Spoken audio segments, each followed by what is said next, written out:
Savez-vous que 7 milliardaires français possèdent autant que 30% de la population française?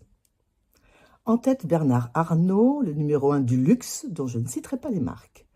En 10 ans, la valeur de ses biens s'est accrue de 140 milliards d'euros, soit environ 40 millions d'euros par jour. Son patrimoine est aujourd'hui estimé à 200 milliards d'euros. Pas loin derrière, Rodolphe Saadé, dont le père a été sauvé de la faillite grâce à une aide de l'État, mais qui ne paie pratiquement pas d'impôts en raison d'une niche fiscale sur le fret maritime, alors que la pandémie de Covid-19 lui a permis de multiplier sa fortune par 7. Contrairement au blablabla de Bruno Le Maire, l'ex-ministre de l'économie, il y a bien des super profits et des ultra-riches.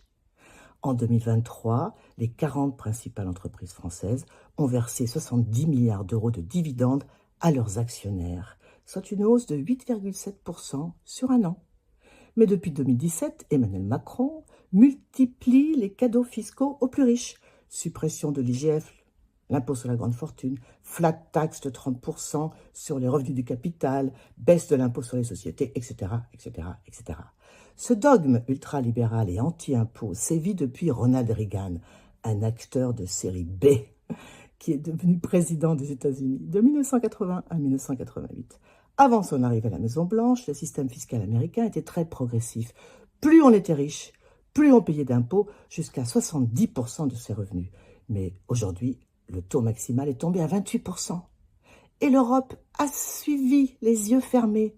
Voilà pourquoi aujourd'hui l'État français se retrouve avec un déficit record qui n'est pas dû à l'explosion des dépenses, mais bien à une chute vertigineuse des recettes et notamment des impôts depuis 50 ans. Contrairement à ce qu'on voudrait nous faire croire, le mot « impôt » n'est pas un gros mot. Quand ils sont équitables, les impôts sont la garantie de services publics de qualité, mais aussi le seul moyen de financer l'indispensable transition écologique.